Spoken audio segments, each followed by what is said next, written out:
So you just found out that you're going to have a cleft cutie and you're wondering what now? Keep watching.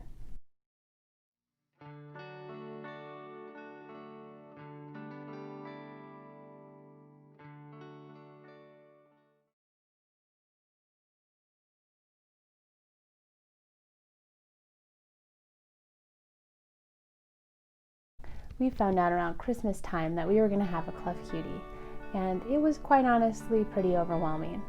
It's hard to know how to prepare for something that you have no idea about. So if that's you, my suggestion is prepare for a baby, because first and foremost, you're having a baby. How exciting, a baby. For us, we didn't use birth control for almost a decade because we had secondary infertility and honestly didn't think we could get pregnant. So the fact that I was pregnant was big news. I have to say though, the cleft diagnosis did overshadow having the baby a little bit, if I'm totally honest, because we just didn't know anything about it. We didn't know how to prepare. I have a friend that has 2 girls with Pure Robins, and she helped me quite a lot with just kind of what to expect and different bottles and things like that. But you're still so heavy-hearted because you just don't know. You can't know until you know, right? So now I know, and my advice would be, it's a baby. It's a cute, sweet baby. And what you might view as something wrong or a hardship, you're gonna see that cleft lip and you're gonna fall completely in love with this baby. Of course, there's a learning curve, and you're gonna have to learn how to feed a cleft baby and do a little bit of special extra things, but it is still a baby, and it's so exciting. What do you need in the first month? I would say that you should buy some zipper jammies and button-up jammies just in case your little guy or little girl needs to have a feeding tube. And you might go, feeding tube, oh my gosh, feeding tube.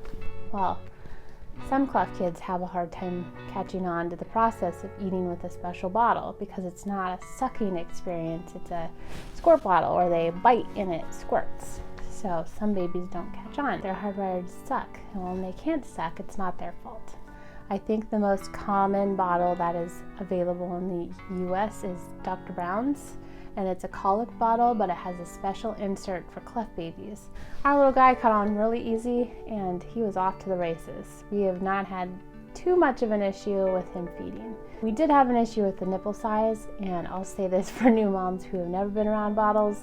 With bottles, there are different nipple sizes. So your first nipple might go from 0 to 2 months, 0 to 3 months, depends on how big your baby is. So there's 3 sizes of nipples, and our little guy used the 1 nipple for about 2 months. And then we went a little longer than that, and I had no idea there was another nipple. So there's a size 2 nipple and a 3 and a 4 actually on the Dr. Brown bottle. And so once the baby is taking longer than about a half an hour to feed, you're gonna need to switch to the next size up nipple. The baby then has to work so hard to eat that he's burning more calories than he's gaining, which that's what happened to Oliver. So for all you new moms, learn from my mistake. There's more than 1 nipple size. It depends on your situation. If you're exclusively pumping, you're gonna wanna have some nipple cream, a couple of sets of pump bottles, possibly different size nipple shields. In the beginning, I had swelling issues from having to pump, and so I just need a bigger nipple shield size. You'll also want to get 3 small bottles that go up to 120 ml. You're also going to want to invest in some milk storage bags. I don't know how many in a freezer. I have a 14 cubic foot freezer almost filled to the brim with milk.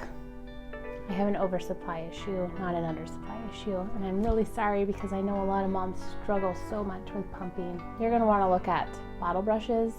We got the Dr. Brown silicone bottle brush, which doesn't scratch the bottle, and then also a small set, I believe they're Munchkin brand bottle brushes to clean the nipples and all the different parts of the bottle, because there are a lot of parts.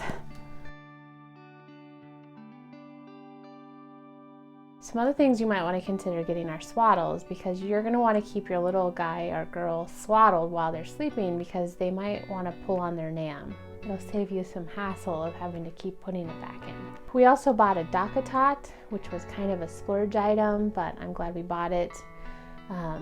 We kept the baby close by because he had an immature swallow reflex, and so sometimes he would choke, and that allowed us to turn him over very easily. And it also went right between me and my husband, so he could help out with those things in the middle of the night.